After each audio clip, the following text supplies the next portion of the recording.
Good afternoon, everybody. It's 1:01 Central Time. This is a program for hospice and home health providers throughout Mississippi and Louisiana. This is our normal emergency prepare support hour. And we're very happy to have lots of folks that are joining on today because we're going to have a special presentation on the components.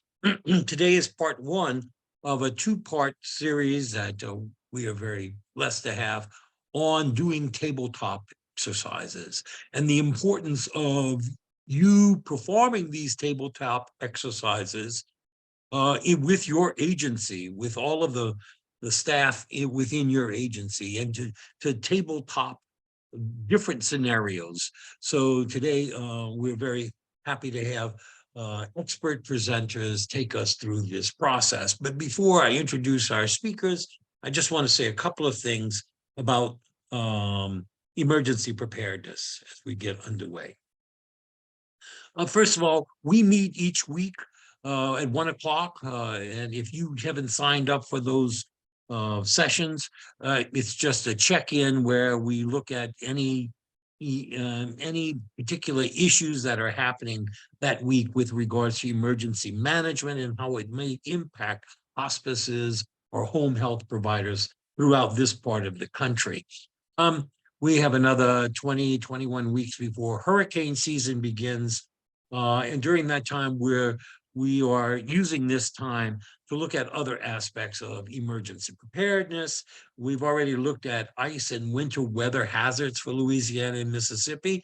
I would strongly advise you all to go and click on that. That is a recording that you can share with your staff members. You might want to take that link and send it out to your staff members, especially as we prepare for this winter weather that's beginning to come down our way. I know that I'm in New Orleans and they're predicting that we're going to get down to about 28 degrees, I think Monday into Tuesday. Um, uh, we don't know what other winter mix that will bring for most of Louisiana and Mississippi, especially those of you in the northern part of the state. So you want to pay close attention to what that winter weather mix may bring, especially with regards to your staff members and your patients' safety. So if they are outlined, underlined and highlighted, that means that we have a recording for them. But these are some of the topics that we will be covering over the coming 20 weeks or so. So you may want to, when we get new topics posted, we send that out. But today is part one of part two, and you have to, in order to get a certificate, you have to do both parts. I want to remind everyone in Louisiana, these are the regions in Louisiana and the regional contacts. And I strongly advise home health and hospice providers to make contact with your regional leaders, find out when they're going to have their regional meetings, their regional healthcare coalition meetings, and attend. Have someone from your agency attend these meetings. So these are the contacts for Louisiana. These are the contacts for our Mississippi providers. Mississippi has 9 districts, just like Louisiana has 8 regions. Mississippi has 9 districts. These are your leaders. You can contact Teresa Jones with the Mississippi Hospital Association to find out when the healthcare coalitions are meeting in those respective districts in Mississippi. In light of what's coming at the beginning of this week, I really strongly advise you to use this time this week to prepare your staff and your patients for this Arctic blast that's coming down this way. Make sure that your staff, that they're thinking in terms of their vehicle preparation, their personal weather kits, so that they're not stranded out in some rural part of the state, unable to communicate with your office.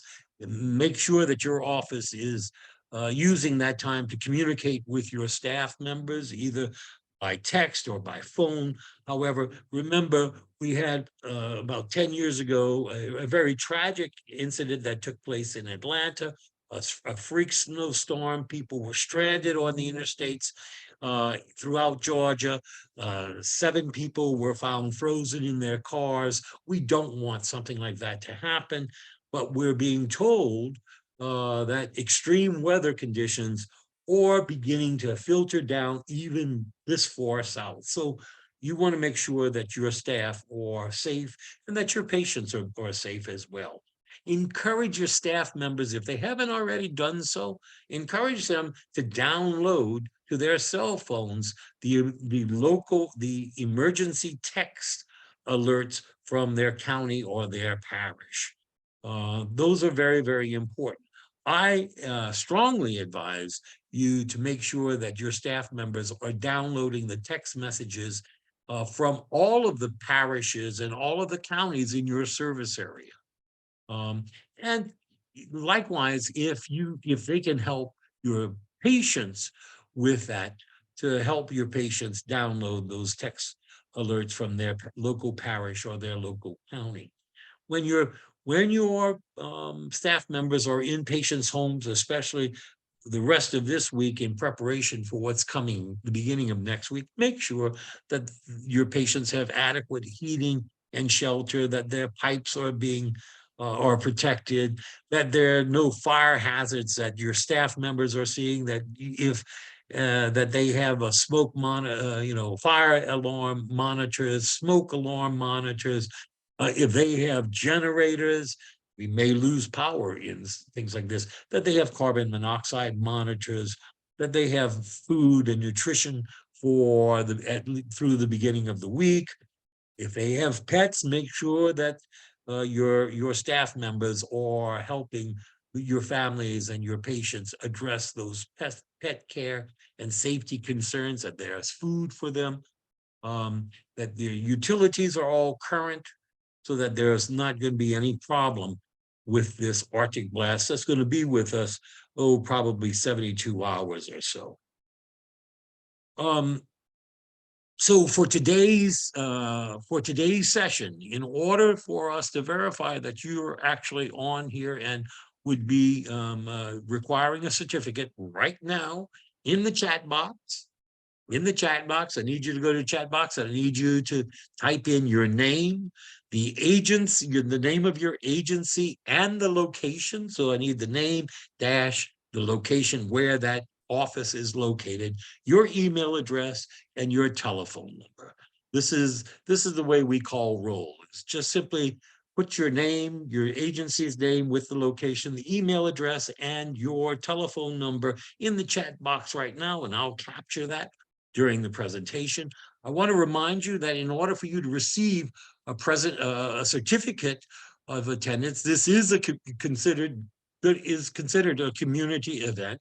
In order for you to receive that certificate from LMHPCO saying that you participated in this community event, emergency preparedness community event, you must attend today, as well as in 2 weeks on January 24th, we'll have the actual tabletop. Today, we're going to be, Alysion will be teaching us about all of the components that are required to have an adequate tabletop. And then on the 24th, correct me if I'm wrong, Alysion, you'll be actually leading through the tabletop, correct? Very good. And that you have to at least be on this call for 50 minutes. You can't sign in and then check out. And we have ways of watching that. We have ways of determining whether or not you participated in these calls. So right now, I need you to put your name, your agency name, location, email address, and telephone number.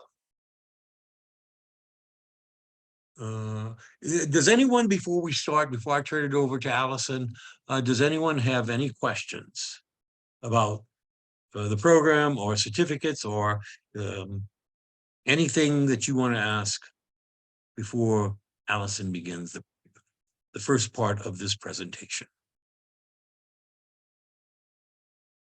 You have to unmute yourself or put your question in the chat box and I'll catch it during the presentation and we'll address it at the end. Okay. Well, I am very, very grateful to Alysion Hughes, who is the management coordinator at Baton Rouge General Medical Center in Baton Rouge, Louisiana. She's also the Region 2 Administrative Designated Regional Coordinator, which is a big title in terms of trying to make sure that all of healthcare is coordinated in a disaster. She's a very important person to know, especially if you're running if you are in a hospice or a home health um, um, office in Region 2. And you would meet her if you went to the Healthcare Coalition meetings that hold regularly at the mayor's emergency management bunker out on Hardy Boulevard, is it? That is correct. You have a Right, good right. memory. And she's going to be assisted by her very good friend, Connie DeLeo, who's also at Baton Rouge Regional, Baton Rouge General Medical Center, and is the regional hospital designated regional coordinator. So I just want to remind you that part 2 of this presentation will occur on January 24th, and you have to make this one and the other one to get that certificate. And if you would like to participate in any of our weekly sessions, you can always just click on that link and register for those as well. And so without any further ado, I'm going to release my screen. And Alyson, it's all yours. All right. Yeah. I wanted to go ahead and thank you, Jamie, for having me on the call weekly and allowing me to share some information with the team, hopefully to make you better prepared to conduct exercises and as you're working through planning for emergency preparedness and response within your respective agencies. Jamie already introduced me, so I will move on forward. I'm going to turn my camera off to make the most use of my bandwidth while I'm sharing my screen. But please know I am still available for questions. If you drop them in the chat as we go along, maybe Jamie, you can help me kind of Sure. get those at the end, or you're welcome to interject questions as we move along through the presentation. So without further ado, I'm going to share my screen.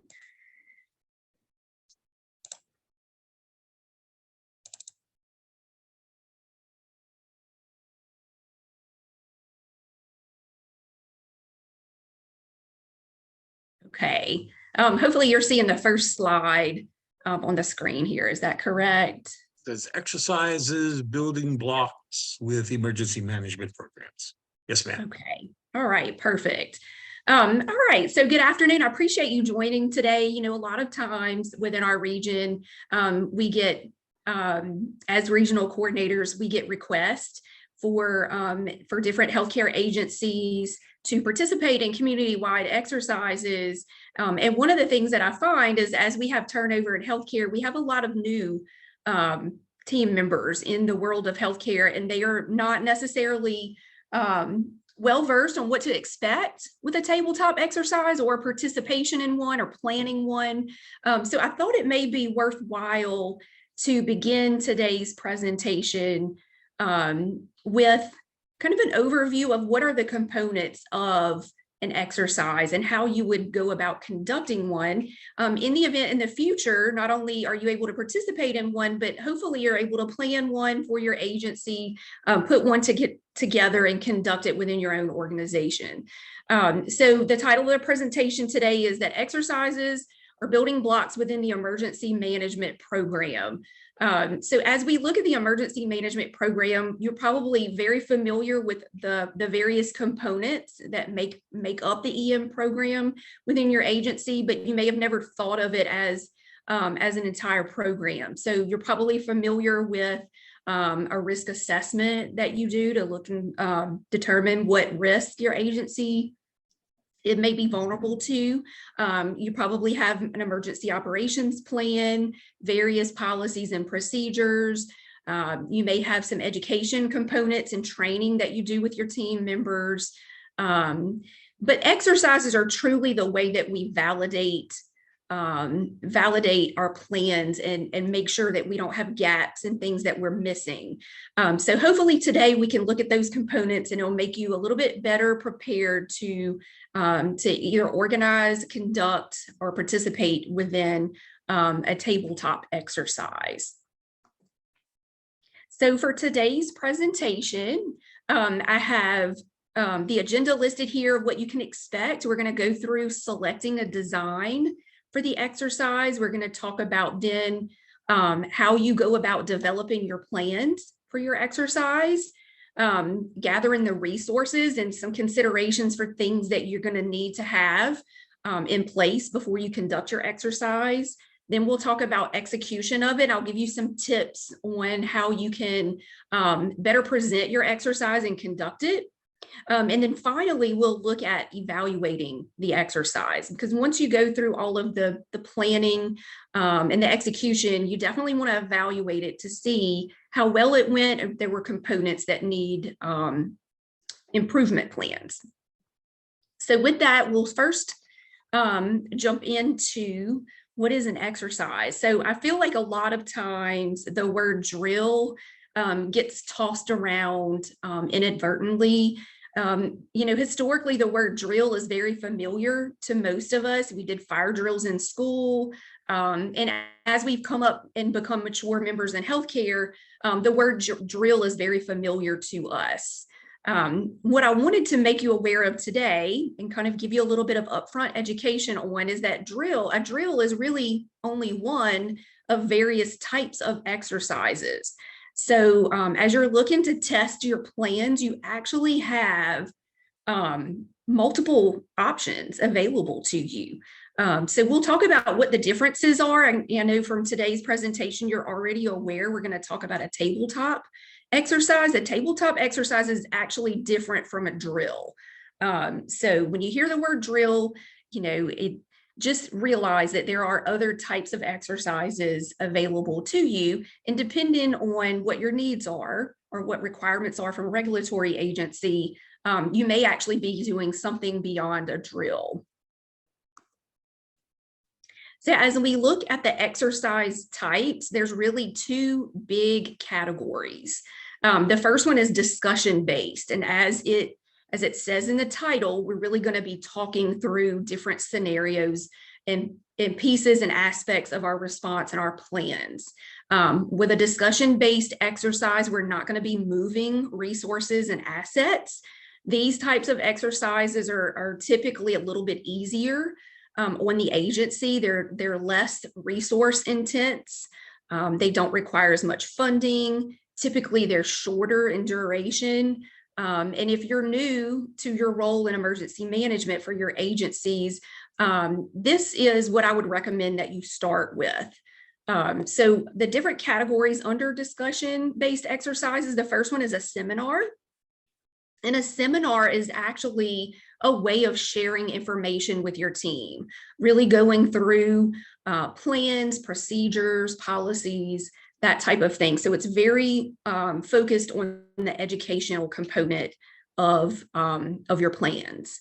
A workshop is another option that you have under the category of discussion-based exercise. And a workshop, really, when you leave from a workshop, you have a product in hand. So think of a workshop as a way to really put together a flow chart, a continuity of operations plan, a particular procedure for a very specific type of response.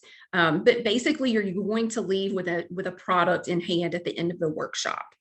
The tabletop exercise, which we will talk about more today, and I'll go into on the following slides, is actually going to be a way of sitting down with your team and going through a mock scenario and really working through the various components of the response.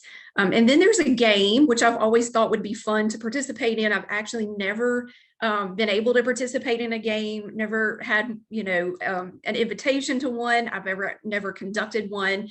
But as the name alludes to, it is more competitive way of working through your plans. Typically, there are a couple of teams, and again, it's discussion based. So we'll move over to the right side of the screen and we're going to talk about the operations based. These are a little bit more advanced. I would recommend that you maybe start with a discussion based if you've never done one before you move on to the operations based. But operations based exercises can be quite valuable whenever you're looking at actually moving through the actions of a response. So we're pretty much all familiar with drills. An example I gave earlier was a fire drill. In a drill, you're testing a very specific component of response. As you move down the list here, a functional exercise is going to be more resource intense. You're actually testing various components of your response plans. And then the most labor intensive and the largest type of exercise is going to be a full scale exercise. So it's going to require the most resources, typically the most time. It can be the most costly, but in a full scale exercise, you're actually moving patients, you're moving people around, assets around, supplies, you're actually working through the mock scenario, and it's very much action based. So now that you know that there are various types of exercises available to you, we're going to focus today on what you will need to conduct a tabletop exercise. So again, as you are making plans to conduct your exercise, the first thing you want to do is select your design. So when you're going to select your design, some of the considerations that you want to think through are what resources are available to you. I've listed some here on the screen that you may want to take a look at. How much time do you have? If you only have 30 minutes to an hour, you probably don't want to do a full scale. This is going to lend itself better to a drill or a discussion-based exercise like a tabletop. What materials are available to you? How many staff members do you have participating? It's very difficult to do a full scale with only a handful of team members. What space do you have? This is going to be particularly important whenever you look at doing a tabletop versus something like a full scale. If you're kind of confined to one room, you obviously a discussion base is going to be a lot more practical for that. And then your financial resources. So over the years, I've gotten creative with how to conduct a full scale on a budget. But to be honest with you, the tabletop honestly is a lot more of easier on the financial aspect. The other things you want to look at are, what are your goals? What are you trying to achieve? What are you looking at as far as objectives? And then what are your regulatory requirements? This is probably, I should have listed this first. It's probably the number one thing that you want to do whenever you are looking at selecting a design. Obviously, you don't want to have an exercise that doesn't meet regulatory requirements. Excuse me, some agencies will require that you participate in operations base versus a discussion base. So make sure that you take a look at that whenever you are getting ready to select your design.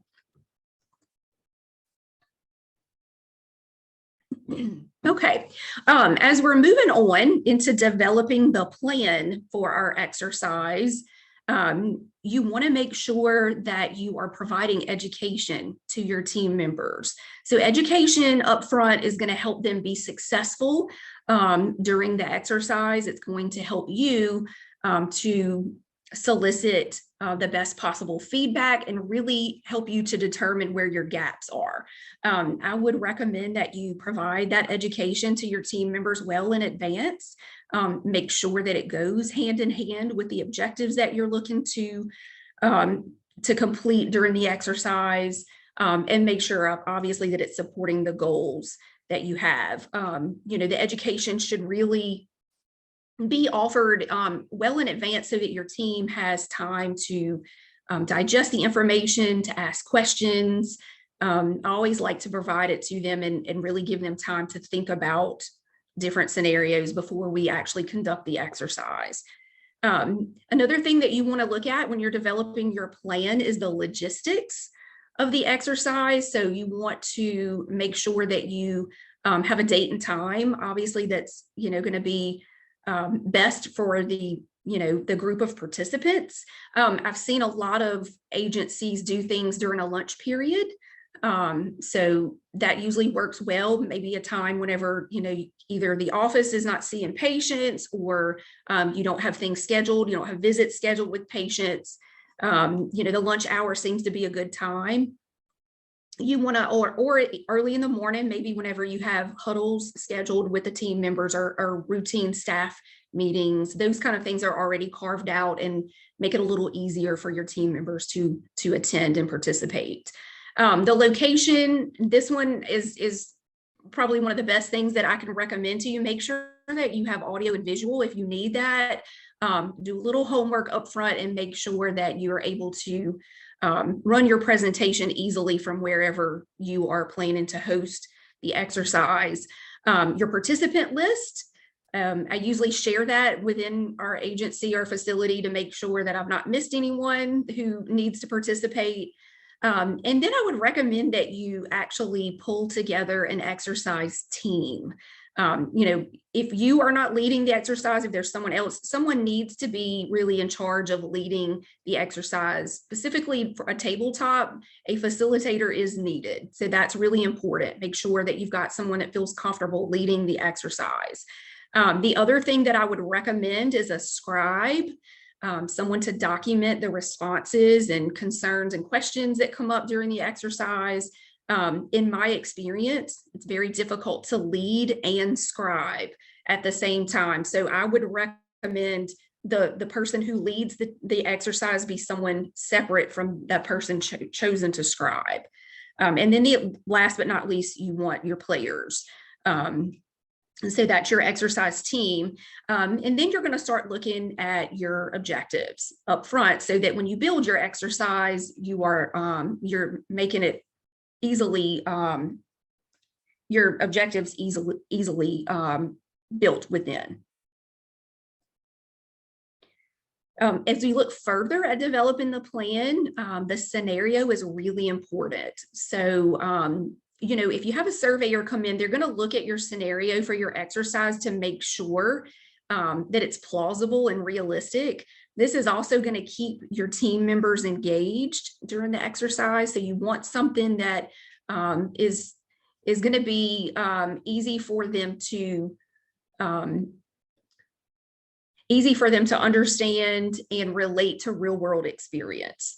The other thing is that a regulatory agency is going to want for you to ensure that that you're relating your scenario to a real risk that you've identified within your hazard vulnerability analysis or your risk assessment for your agency and the patient population. So for example, I'm not going to do a tabletop on a volcano eruption here in South Louisiana, because obviously that would not be a risk one that we've identified, probably any of our providers, and it's not going to be plausible or realistic.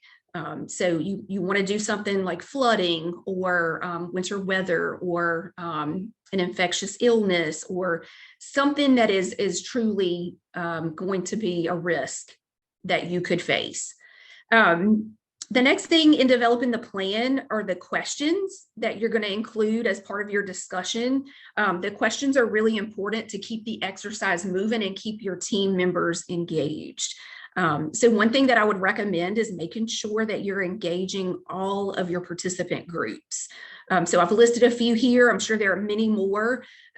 Some groups to think about as you're building your questions are nursing, your therapy services, clerical or support staff, your social services teams.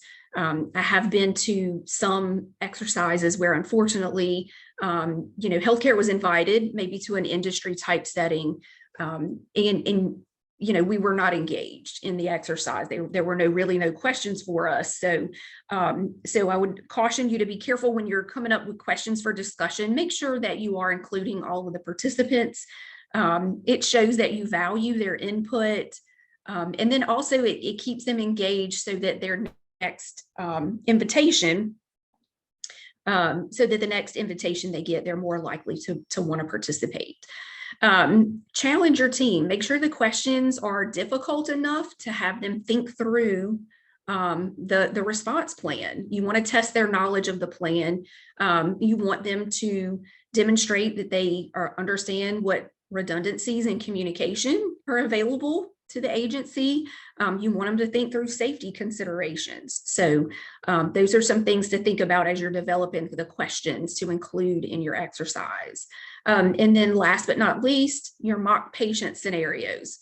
So we're all in the world of healthcare. I encourage you to come up with some patient scenarios, about a handful or less, depending on how much time you have. Make sure that you are including, again, plausible and realistic scenarios built upon your patient population. You can make them challenging, and make sure you're including functional and access needs. Our regulatory agencies like to see those as well. Moving on, tools. This is probably one of my favorite things when it comes to emergency management. I love tools. At the end of the presentation, I've got some templates and things like that I'm going to share with you, and some websites links that may be helpful to you as you're planning your exercises. But under tools, there are a couple of things to think about. Reference documents. These are things that you may want to bring to the tabletop with you as you're sitting around and discussing your response. Your risk assessment, which would directly tie your exercise scenario to what your agency is at risk for. You may want to bring your emergency operations plan in case you need to refer to something within it, or tab it where something needs to be added, perhaps. Your supporting policies and procedures, specifically if you have those that go with the emergency operations plan, like how to address weather events, power failures, communication failures, and those types of things. Regulatory requirements, you want to make sure that you are, again, looking at your requirements that to ensure that you're meeting those standards. So I've listed some here that you may want to consider. I didn't put Joint Commission on here. I know not everyone is accredited through Joint Commission, but I do have Louisiana Department of Health, Mississippi State Department of Health, and the Centers for Medicare and Medicare Services. The last thing you want to do is conduct an exercise and not really give yourself credit for regulatory requirements. The other thing that I have listed here under tools is forms. So making sure, in the world of healthcare, if it's not documented, it's not done. I know you've heard that probably multiple times before. So make sure you're bringing sign-in sheets to document who participated. It may be helpful. It's not required, but I found it helpful in those that I've conducted to have a Q&A form. So it helps the team see what questions and gives them a place to document their answers. And evaluation and feedback forms. This probably is one of the most important documents because after the exercise is said and done, someone will need to gather that information and feedback to write an after action review. We'll talk about that further. So let's look a little bit more at the questions that you are going to want to develop as you are working to put your exercise together. So I put a list of tips here as you're working through questions. The questions are going to be what helps move the exercise along and keeps your team members engaged. So the first thing, obviously you want to test the knowledge of your agency's plans. So if you've got something in particular that should be done in response to a specific event, you want to create some questions that surround that type of response. You want to test multiple aspects of the plan. So not just communications, you want to look at resources, you want to look at patient care, all of the different aspects of your plans. And again, I've said this a few slides back, make sure you're engaging multiple participants within those questions. You want to challenge their response beyond what the normal routine day-to-day processes are. So if you're talking about routine day-to-day processes, you're not really challenging them to provide feedback on emergency responses. So make sure that your questions are challenging. And I think probably my favorite part about exercising and emergency management in general is the ability to inspire creativity.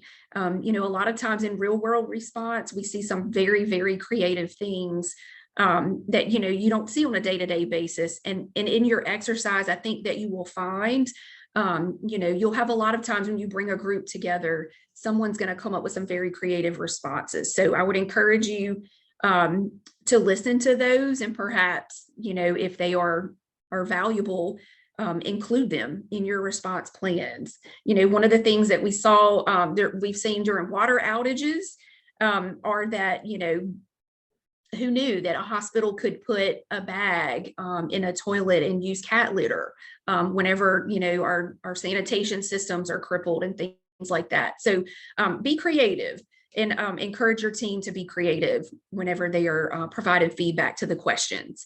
What your questions should not do, this is probably just as important as what they should do. They shouldn't be all directed to a single role within the agency.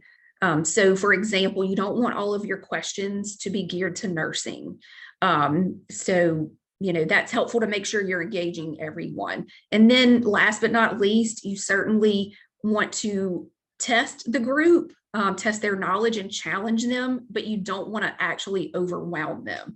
If your questions are so very difficult that you're overwhelming the group, you can find that people will sometimes kind of check out from the exercise and really just not provide any feedback at all. So be careful not to completely overwhelm your participants.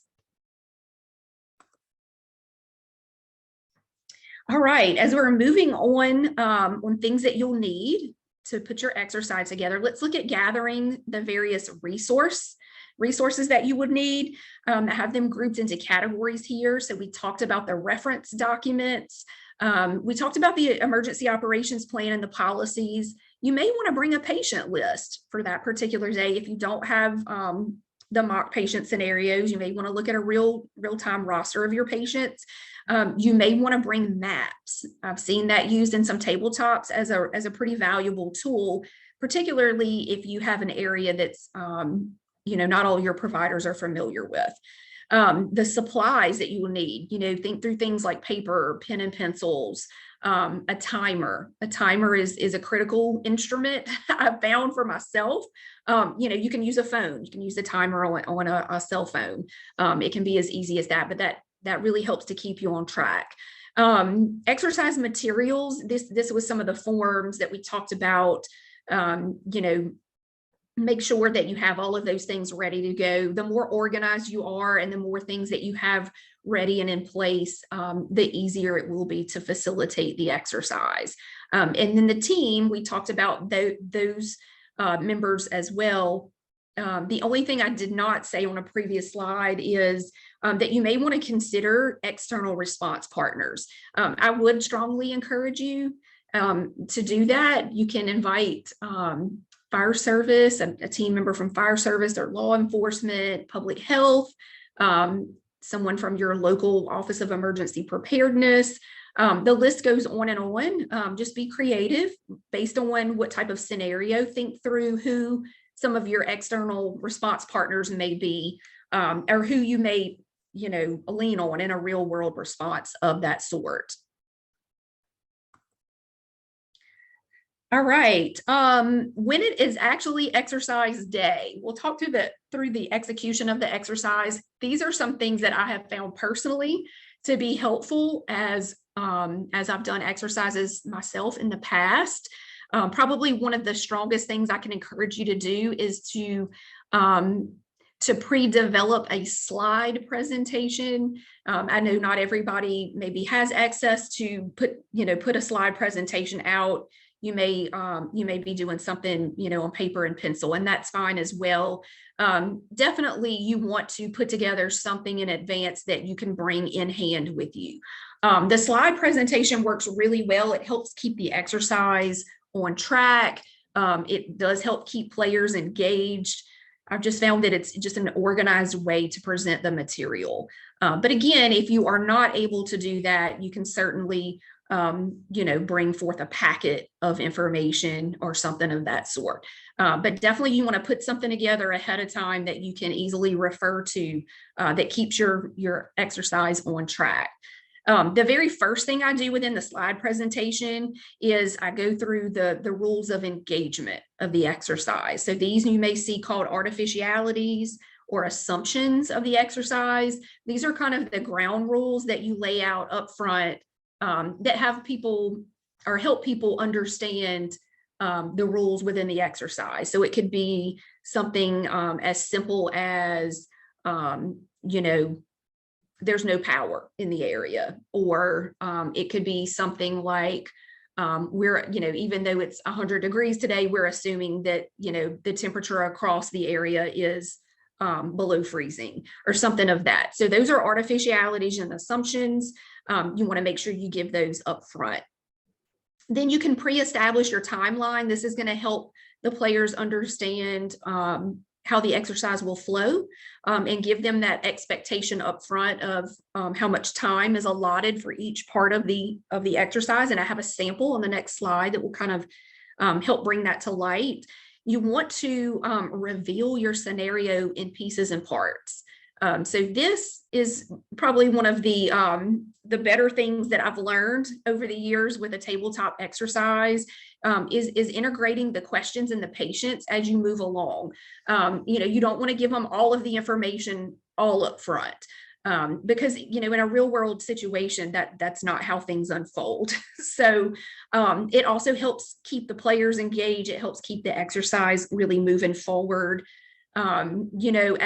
As players have kind of given feedback on one scenario, as you give them more information, it sparks a new discussion, new questions, new thoughts, new feedback. So, and then also it allows engagement of your various participants. So some of your questions up front may pertain to a particular group of team members versus you can add in other questions that will engage your other team members as well as you move along. So here is the example of the execution timeline. Again, this is just a sample, depending on how much time you have allotted to your exercise. I have about an hour's worth of time in this calculation, a little more, a little less, depending on if you use the lower or upper end of the time limits listed there. But it just kind of gives you an idea for a tabletop of how you could actually structure it. So usually the exercise overview with the artificiality assumptions, the introductions, that kind of usually takes about 5 minutes, give or take. Then you're going to read out the scenario. That usually only takes a couple of minutes. And then you're going to allow a chunk of your time to your discussion and questions. And so this is when you're actually soliciting the feedback and engaging the various participants. As you're kind of winding that down and they're finished with their feedback there, you can share a second part of a scenario. This may be where you want to inject your mock patients to help spur some more discussion. And then you're going to spend another chunk of time in your questions and discussion. And last but not least, you're going to do a wrap up and a debriefing. So, and that's where your team will really spend some time talking about what went well and what were gaps or things that you identified needing improvement. So last but not least, you're going to want to evaluate your exercise. So again, a documented evaluation is extremely important. When it comes to regulatory agencies, they want to usually take a look at your evaluation and get a snapshot of what your exercise entailed and how it went. And so the evaluation is used to gather feedback. Usually this is done within the debriefing after the exercise. I would recommend for a tabletop that you solicit that feedback before you dismiss your participants. I've just found in the past, while the information is fresh in their minds, they've got usually have more to say on the day of the exercise, right when it's finished, than when they go back to their day-to-day routine, and they tend to forget things, and just become less likely to provide feedback to you. So I would encourage you to solicit this before people leave the room. One of the ways you can do that is with a feedback form, and I told you about that in a previous slide. Ask some questions of them. Ask them, did they like the layout of the exercise? Are there, concerns? Were there things that they felt like went well? What did they feel like could be improved upon? Is there education needed? Those types of things. You want to document your evaluation. You want to gather all of those feedback forms and put it together in a nice consolidated report that you would call your after action review or after action report. So sometimes you'll see this abbreviated as an AAR. Again, the most important things that you want to do are make sure that you're capturing the successes of the exercise, what things went well that you really want to keep in your plans. But even more importantly, those things that maybe did not go so well. What gaps did you identify? Were there areas that needed to be improved upon?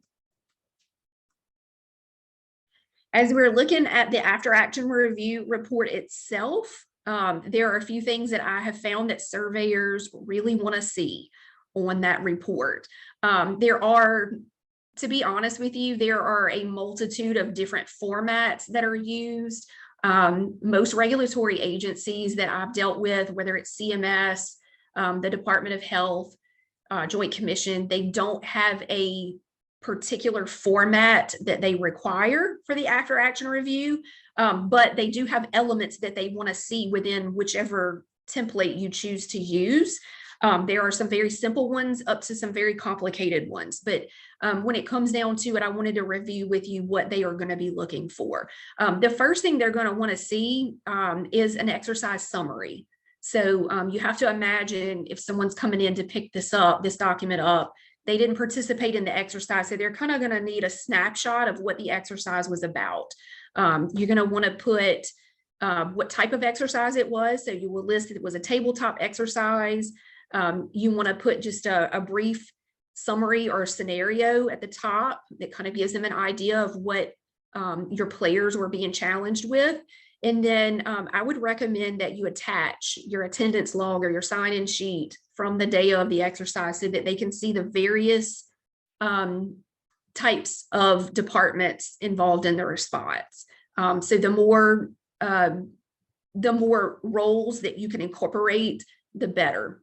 The other thing they want to see is they want to see that you've listed out your successes. So give yourself credit for those things that went well and those things that you would like to keep within your plans. So I've got a list here of things they typically like to see. What went well in communications, resources and assets, safety and security, your team members' roles and responsibilities, whether there were any types of utilities involved, and then your patient support activities. So make sure, again, that you're giving yourself credit and that you're shining a light on those things that went well in your exercise and in your plans. On the flip side of that, they also are going to want to see that you have identified areas of opportunity. Don't be afraid to list things that did not go so well. If there's strategies that didn't work, like, as expected. Again, are there areas where education is needed? Were there resources or communications that were challenges? Those are the types of things that you're going to want to look at. Really, some of the same things that you listed as successes.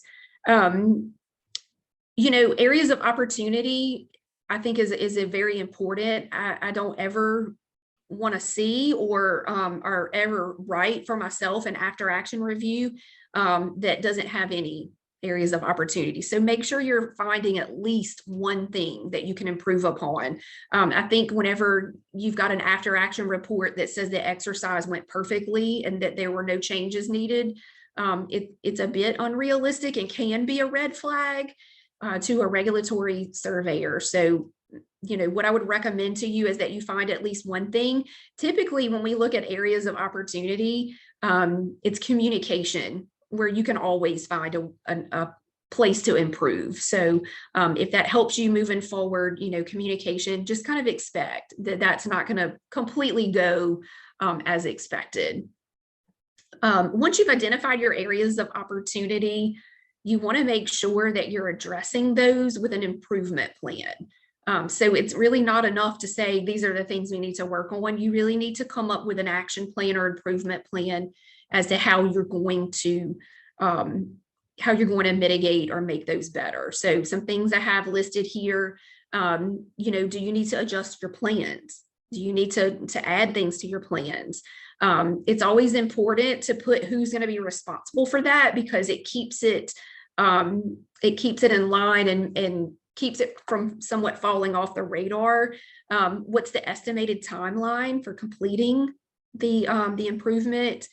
And then when will your new strategy be tested?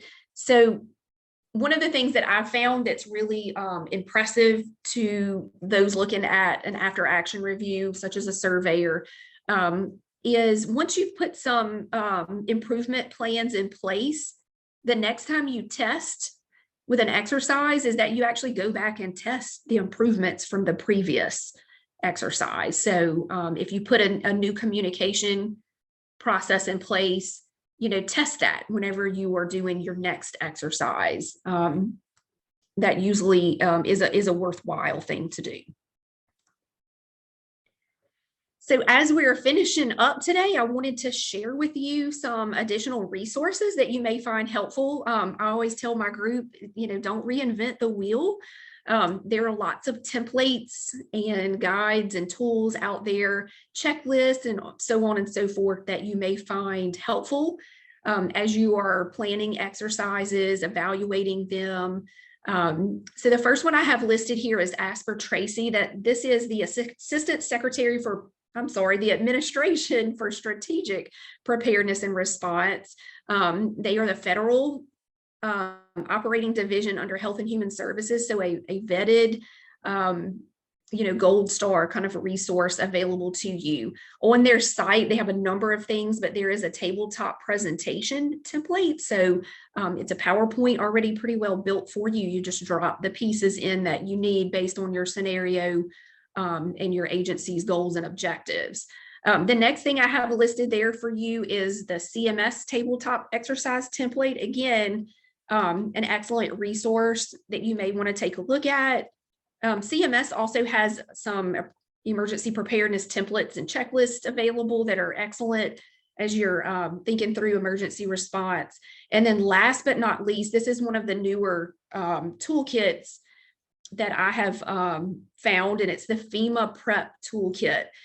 So this right here is really almost like Pandora's box. And once you get into this website, there are lots and lots of different avenues that you can jump down, but there are sample tabletop presentations. There are many videos that you can show to your team to kind of help them understand, the purpose of exercises and how to do them. So just a number of different resources within that particular site as well. So I would encourage you to take a look at those when you have time. And the last thing that I will leave you with is this thought. For me, I always tell my group when we're exercising, I exercise to failure. So I'm pushing them basically to failure. And the reason that I do that is so that we can identify where the gaps are and where the areas are that we need to improve. I'd rather identify those in an exercise than in a real world response. So keep this in mind. This is a thought from Thomas Edison. I have not failed. I've just found 10,000 ways that won't work. So hopefully that'll leave you with a little positive inspiration as you're working toward developing exercises of your own. And here is my contact information. I'll be happy to answer any questions now, or you're welcome to contact me anytime. As you're moving through, you may develop other questions and concerns. And with that, I will stop sharing. With that, Alysion, that was wonderful. Thank you for that. And I want to follow up on what you said when you're doing these exercises, you're not looking for perfect scores. You're not you're looking for where the cracks are so that you can improve it. I remember we had a full-scale exercise here in Region 1 where a boat had hit a cruise ship in the Mississippi River. And the biggest thing that we realized was that the Coast Guard and the Department of Health could not communicate with one another. The Coast Guard could communicate with the fire department that was on site, but then the fire department would have to relay the information to the Department of Health and all of the ESF8 partners. And so that was, I mean, that's a communication again. That's a big thing. But it's these exercises, only with these exercises that we can find out where the cracks are and try and make sure that we address those. So folks, you're not looking for a perfect score in the tabletop. You're looking to see where the cracks are in these things. So, Alysion, thank you. Alysion, can you send me your slides and I can turn them into a PDF and make them available? And your slides, like my slides, if it's highlighted in blue and underlined, it means that there's a hyperlink there, especially to those resources that you were mentioning Right. at the very end that people can download. And I want to emphasize one more time. We do have this presentation will be recorded, and we will make it available for folks that want to share it with your staff members or use it in terms of a refresher of for preparing to do your own tabletop in your agency. I do want to point out that this ice and winter weather hazards in Louisiana and Mississippi, this is a video recording that we did a couple of weeks ago. And it's an excellent presentation. I suggest that folks, you take the link, send it out as a text message to your employees, to your staff members, so that they can think about these winter weather hazards that we may be facing as early as next week and throughout this winter season, since it looks like we're going to be in for extreme weather this year round. I don't know if it's El Nino, climate change, whatever the case may be. People are saying that this is going to be a rougher winter than we had last year. So use these recordings, send them out to your staff members so that they are aware of what to be looking for during the upcoming winter storm that we're going to see. Again, I need to remind everyone, and Alysion, I want to let you know, everyone who signed in has stayed on today's call. So thank you for keeping their attention. But if you haven't done so already, in order to get credit for the certificate, I do need you to type in your name in the chat box along with your agency's name and the location of that agency, along with your email address and telephone number. And I need you to do that before you leave today. That is going to conclude today's presentation. We will be back for part 2 of this presentation with Alysion and Connie in 2 weeks. On the 24th of January, we'll do the actual tabletop. And I will take Alyson's presentation today, a PDF. I'll convert it into a PDF. I will also convert this recording into an audio file that will be highlighted in my PDF, and I will post both of those PDFs in the January 24th calendar invite that you should have already received. I would send an update so that you will have both her presentation with the hyperlinks and my reminders. So you'll see both of those sometime this afternoon in that calendar invite. Does anyone have any questions? I'm going to check the chat box real quick just to see if we have any questions. If you have a question, please feel free to unmute yourself and ask either Alyson or myself.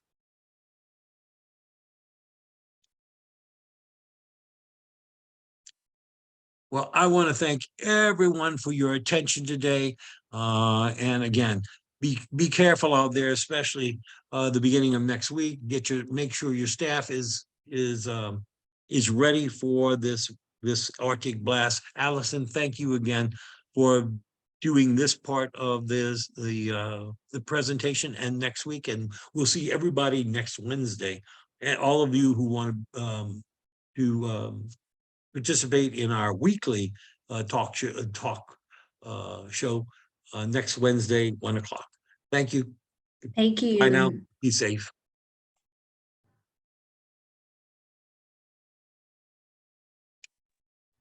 Thank you. Thank you.